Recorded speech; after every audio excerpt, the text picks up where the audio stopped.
Okay, so here we are. I'm going to do a quick tutorial for this week's video because I'm a little bit behind. I've had a lot going on recently, so I've not been able to post any real content for you guys. So I figured I'd follow up on my how to use Promarkers to colour rocks tutorial. And this is a little basic tree. So I figured I'd give you guys a rough idea of how I'd go about using Promarkers to colour a tree.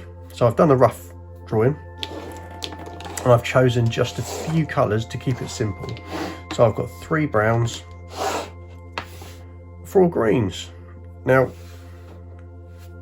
very straightforward for this process. With all the Promarker stuff that I do, I tend to start off with the lighter colours first.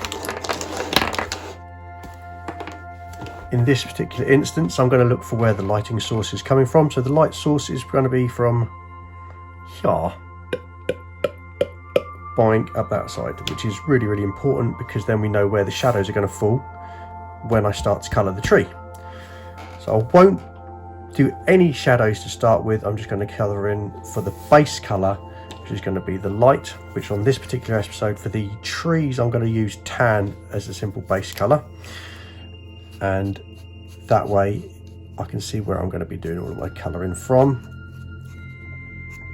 It makes it a lot easier to work from light to dark than it is from dark to light.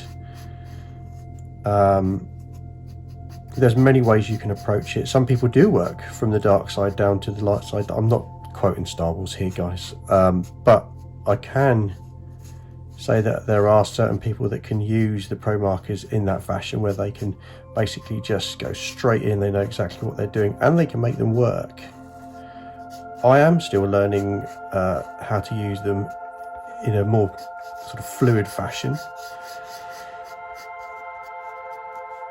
This is something that I've learned recently, and it's starting to stand me in good stead when I'm doing my Kotu drawings that I've put on my channel, which you can probably see on my playlists, which is my Promarker playlists. Always worth having a look at because some of those pictures have come out rather well. But for this particular episode, I'm just going to focus on how I colour trees. No Kotus here. That'll be another one. So let's just approximate where the roots are going to be coming in for this tree. Like so.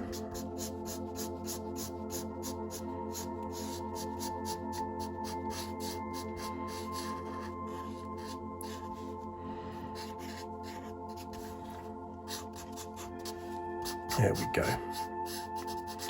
Just leave that at that. Let's not overcomplicate it.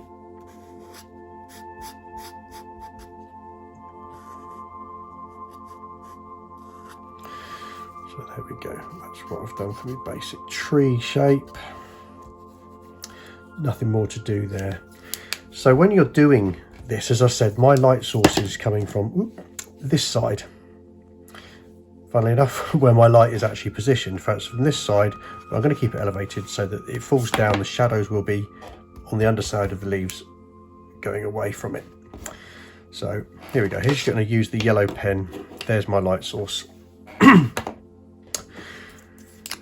So to work from this, we go underside of the trees. Obviously the canopy on the tree trunks are going to be casting a shadow as well. So you're always going to have shadow that drops below that canopy on the trees. Same goes for this sun. It'll also be this particular side of the trunk, as we all well know. I know you're not all silly. You get the general gist of it. But we just use these lines to approximate where we're going to get that fall of the shadow. Now, when you're doing this kind of colouring in, just always be aware that it doesn't matter if you make a muck up. It doesn't matter if you make a balls up somewhere along the line. It can be rectified and you can cover it up. It doesn't have to be perfect. It's always good in your mind's eye to try and get it perfect the first time, but it never works that way. And if you just concentrate on doing the best you can and following the natural lines of the trees, then you should be onto a winner. Now, there we go.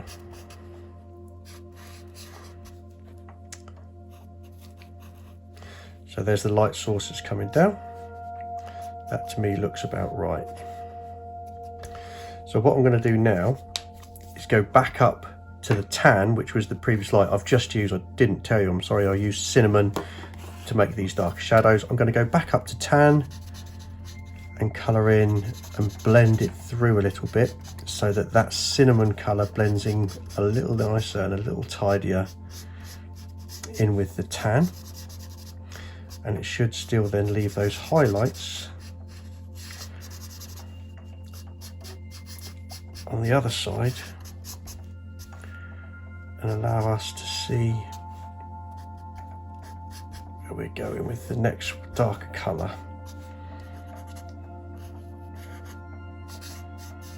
There we go.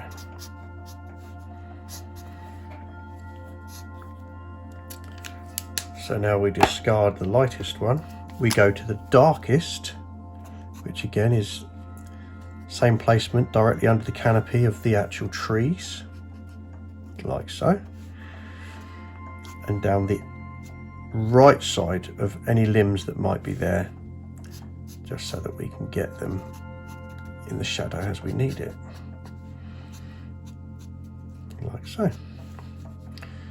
The underside of this limb here, underneath the canopy there.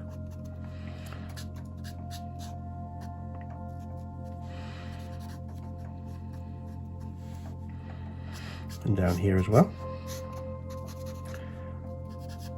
This allows us to keep a better control of those shadows and where they're falling. Now on this canopy of tree here, this bit of foliage is covering this one, so we can go a bit heavier on that. We can keep the darker shadows falling on that right hand side, and the same goes for this side of the tree. It's going to be much darker.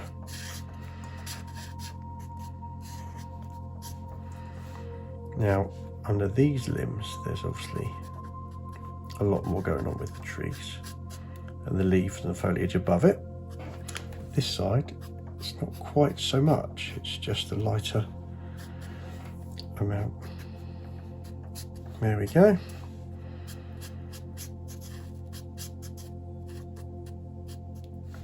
And then again, as I've done with the previous ones, we'll go discard the darkest one and go back to the one previous and then go back in again.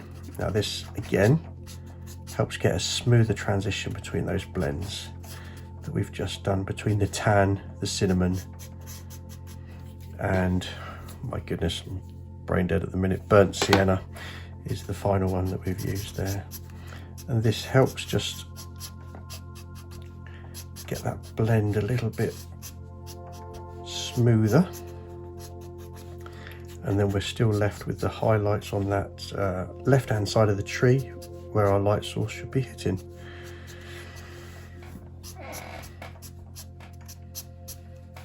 And there we have it, there's the trunk stump. Quite straightforward. So that was a nice simple one. Tan, cinnamon and burnt sienna. The ones that I tend to use more often than not. Now, moving on to the little bit of foliage. I'm sure you guys know where I'm going with this now. So it's starting off, I'll put them on this side. Starting off with the lightest colour. So for this one, it's bright green. All of the trees, or the leaf sections of this tree, I'm going to colour quite plainly and simply with the bright green colour. I'll just go over this as quickly as I can. I do apologise for my croaky old voice. Had a bit of a cold, not being a bit run down, lots of stuff going on, so I've not been particularly well. Another reason why I've not been able to sit down and do any videos recently is purely because of so much happening and not enough hours in the day, the usual kind of sob story, I'm afraid. So for me, I'm going to just sit quietly while I do this bit, not yap as much as I normally would. Mind you, I think this pen might be running out, so I'll have to see if I've got another bright green in there. I don't know if I've got one.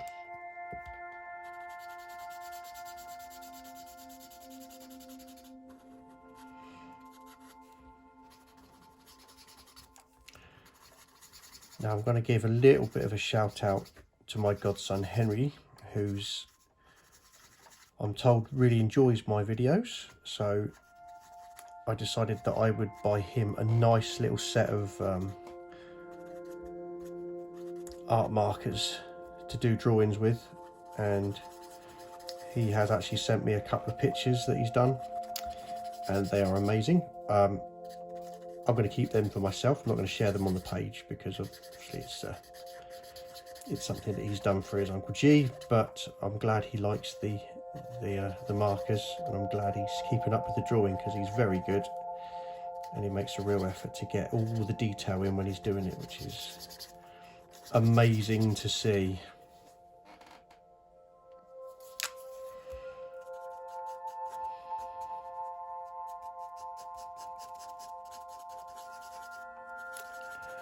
Now I've just changed over to another bright green Promarker pen that I've got because the other one was very much running out. Randomly, it's a slightly different tone to the other one that I've been using. Shouldn't cause any problems though, we'll carry on. It's easier to fill the sections that I need to with a nice new pen though.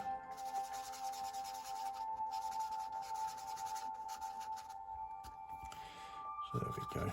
Keep it nice and simple.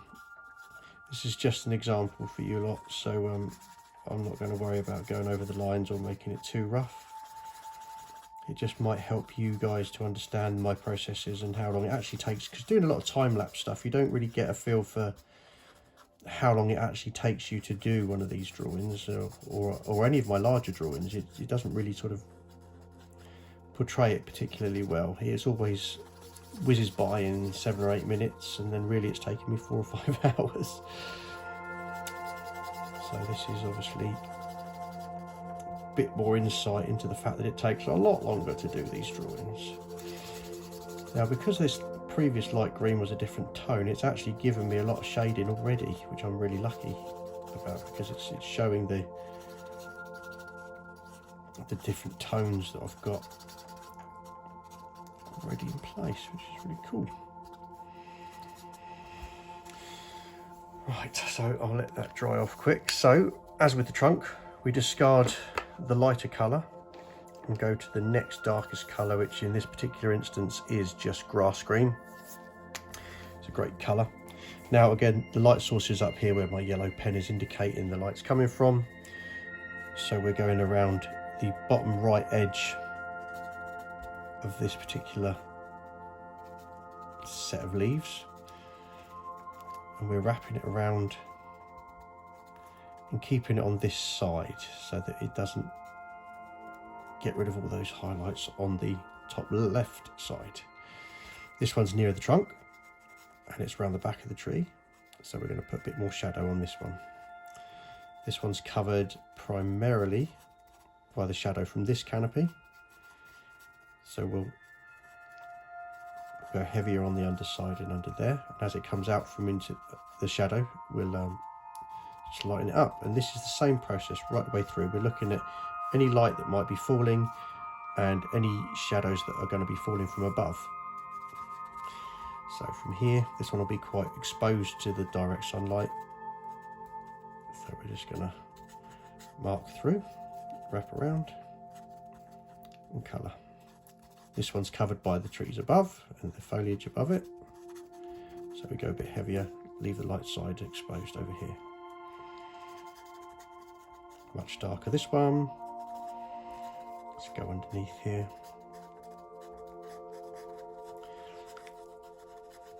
Like so. This is the basic trend all the way down.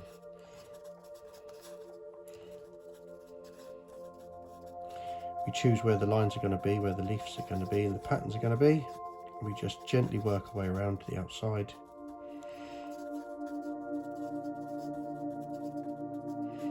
get those shadows above.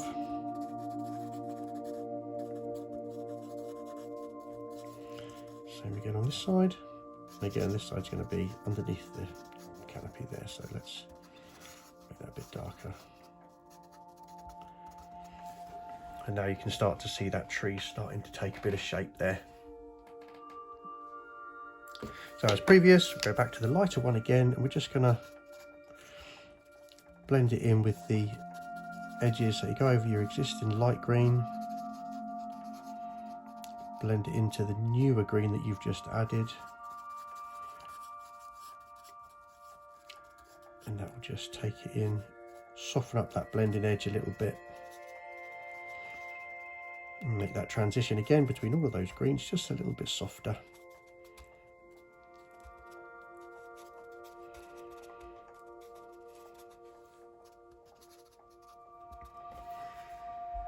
So now we discard the lighter one completely. We're going up to the next one. I chose to do emerald green on this one, a bit more vibrant. And again, you can see the difference straight away on this one.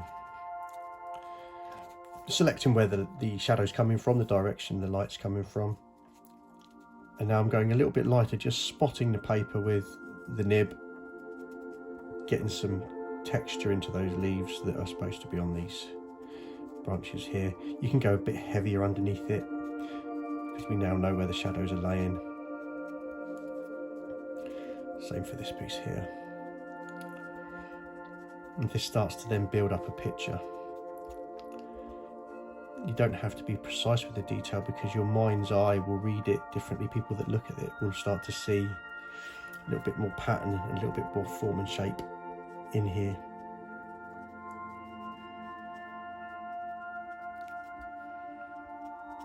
Like so.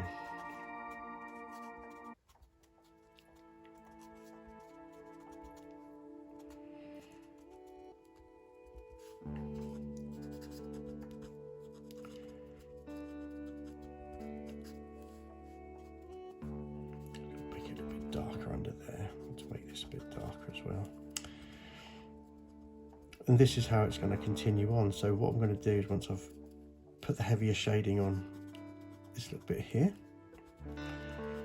and again around here, I've got some light filtering through. I'm just going to take a little bit more around this piece.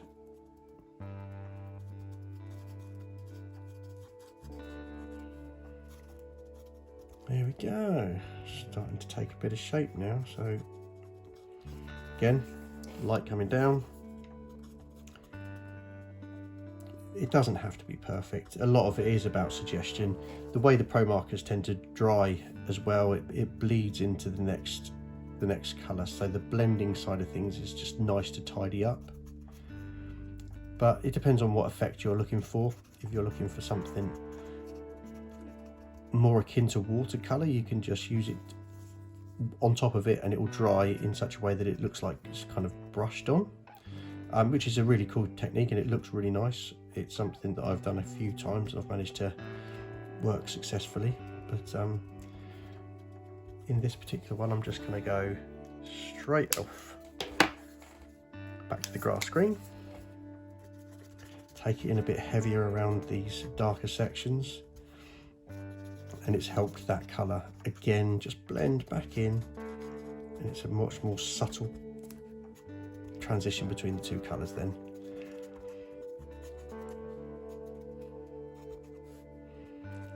And those little blotchy dabs that I made with the nib is actually just started then to softly blend in, and it starts to give you a better sense of what you've got.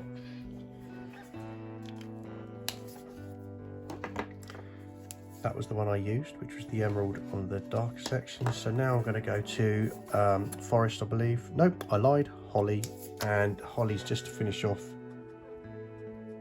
the darker sections here.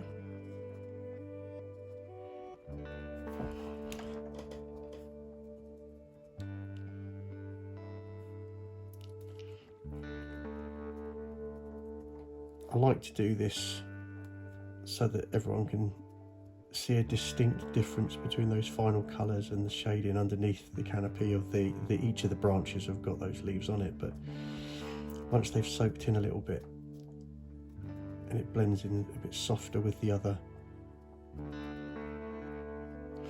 pens. I don't tend to do this too heavy because the blotting of the nib itself, it spreads very gradually, and it gives a quite a nice little effect. And you don't need to do it too heavy. As I say, it's more about suggestion than it is about detail. So there we go. That's not too bad actually. I like the way that's starting to come out. I'll be interested to see if you guys can do anything along these lines and use the sort of technique as well. See if you can put something together. If you've not done it before, you've got Promarkers, just give it a go. It's good fun. I find it very therapeutic, and I think you guys might too. So have a go. Let me know if it's been successful for you or if you've enjoyed it. And I'll do a few more basic run through and tutorials as my channel grows a little bit. But there we go.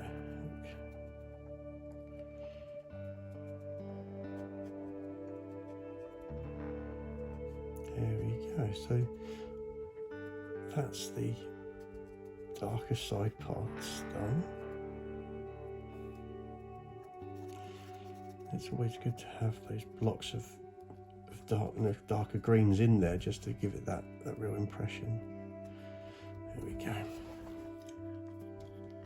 And then just to finish it off, as I do, as we've learnt as I've gone along, we're going to do a bit more of this emerald.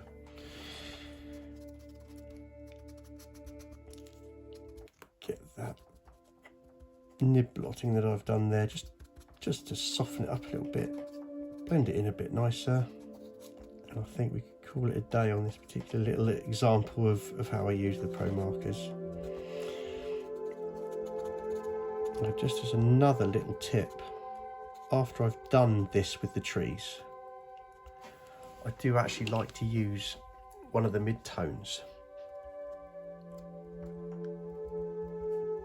just to come outside of the patterns of those canopies and give ourselves a little bit of texture off of the actual shape.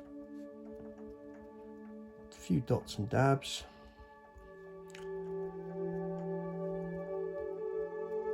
And looking at that, you should start to see, looks like little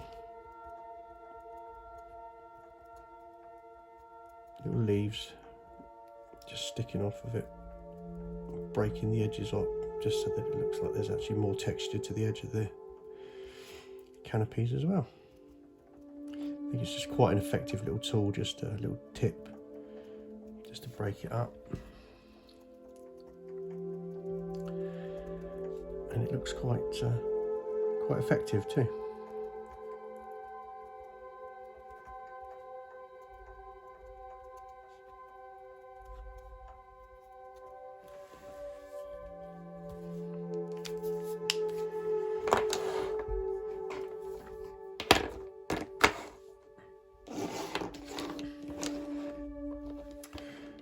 And you know what? Through all of that, I forgot this little tiny bit here, look. So, quick wash in.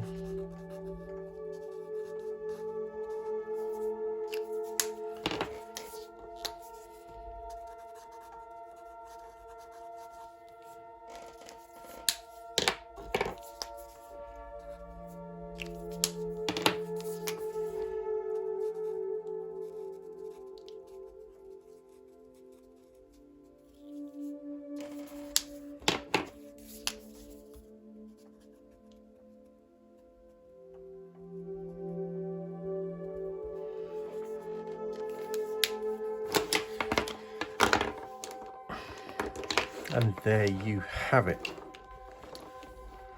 So that's just a rough example of how I would colour a tree.